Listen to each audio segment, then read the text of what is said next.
What's up, everybody? I'm Stan, and welcome to Detail Comics, where we go over comics in detail. This is iRate Reviews, the show where I go over a comic book, its story, its art, give you my impressions, and let you know whether it's something you should go back to the comic book shop for or not.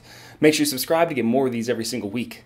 The book that I want to talk about is Amazing Spider-Man 794, which is kind of looking to be the last run that Dan Slott has on Spider-Man. But what we're looking at is a big kind of like last blast, last gasp for Dan Slott and the Web Slinger. And I feel like it's going to be pretty crazy, especially if the end of this book is any indication. But let's dive in to see exactly what I'm talking about. With the solicits that came out in December, it was very apparent that Dan Slott was going to be leaving Amazing Spider-Man, even though a lot of people seemed to think, and even Slott insinuated himself, that he was going to be staying on until they pried it from his cold, dead hands. But this arc from 794 leading all the way up to 800, 801 is really the swan song for Dan Slott as a creator who really cut his teeth way back in the original series. You know, we've got big time, there's a lot of great things that Dan Slott did and a lot of things that people don't necessarily appreciate. But let's talk about 794 and see exactly where it goes with Threat Level Red Part 1.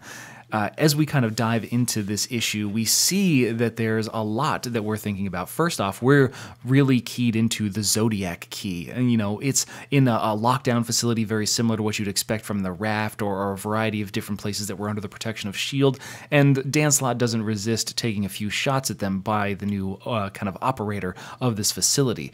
But it's very clear as soon as you turn to the next page that things aren't going quite to the plan that he had in mind, with those goblin bombs making their way into the hands of the new delivery folk.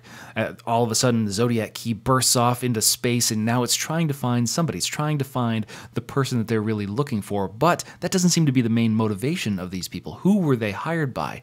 That's the thing. Immediately, we're going to ignore the Zodiac key. We're going to hop back into Scorpio, and we're going to see exactly what's going to be going on, because if you remember correctly, he was imbued with the knowledge of the year to come, but he was locked inside the Scorpio, inside the Zodiac vault, where he needed to be unleashed. He was going to be unleashed in a year where they could plan for them. Horizon University, which was funded by Parker Industries, was at work trying to find a solution, a containment field that could hold this man as he kind of came out of that time breach. And then we finally have it happen. You know, Scorpio bursts onto the scene, the laser cannon fires, the containment field starts to hold him, and you know, they feel like they've got something won. Then all of a sudden the Zodiac key comes blasting through, destroys the cannon. It's supposed to be supported. The containment field can hold itself for an hour, but the Zodiac key just destroys it. And next we see Scorpio holding the Zodiac key and trying to put the plan into action. He might only have an hour, but he's got one last chance to grab all the power that he can. With everything going on, we immediately flash back to the lockbox where this is really going on, and these two assailants that are here to steal various things, and these items, these artifacts that are, you know, world-threatening, galactic destructive capabilities that are being stored in this undersea base, they're not there for all of them, and they don't really have any care or concerns for what happens to the world around them. They're here for the money, and that means that somebody has to be paying them pretty well.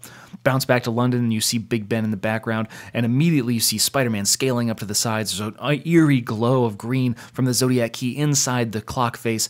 As we kind of dive into here, you know, we see Scorpio, we see the layout of the plans, we see that Spider-Man has no real recompense. He has no way to solve this problem. His brute strength won't really serve him. And when though you see Spider-Man kind of call deep down into himself and pull out that last ounce of strength, this is that kind of moment.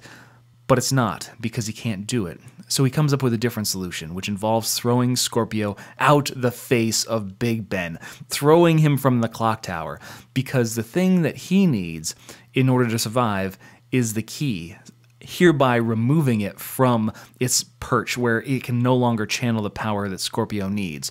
Mockingbird, who can't really fly at this point in time, you know, her wings are regenerating, but she's down there and she just cold clocks him. You know, Scorpio goes into custody. You've got the key that's in that isolation and stabilization field, and the foreboding, you know, Scorpio still knows what's going to happen. He knows everything that's going to go on when it comes to Spider-Man's future, and it's going to tear his world apart. Of course, Spider-Man being a little flippant and not really caring, is like, blah, blah, blah, it tears my world apart every Tuesday. But the real key is that we have those two assailants bringing something to Norman Osborn, and the hue is an eerie red.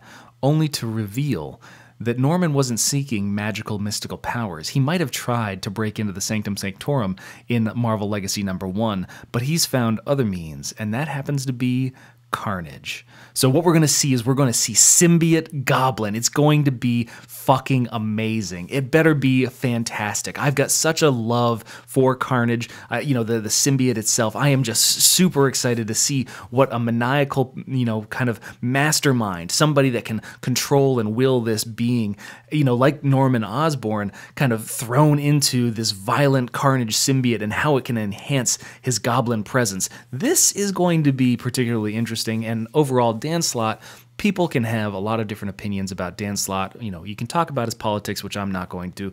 You can talk about his writing style, which I find to be entertaining half the time. I really loved, Superior Spider-Man. I thought that was a great turn for the character. I thought there was a lot of great things about his earlier run on Spider-Man, and then there's been some really serious bright spots of his run on Amazing Spider-Man recently. But what it's going to come down to is that this man is going to leave all the cards on the table when he walks away from his baby, from Amazing Spider-Man, and I can't wait to see what he puts to paper.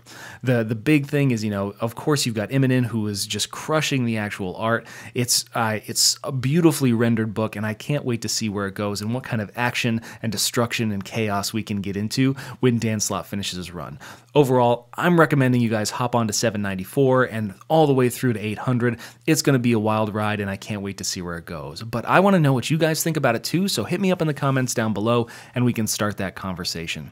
As always, if you like what you see, hit the like button. Don't forget to subscribe to get more news, reviews, and commentary on comic books, comic book movies, comic book TV shows and games, and anything and everything inside the world of comics.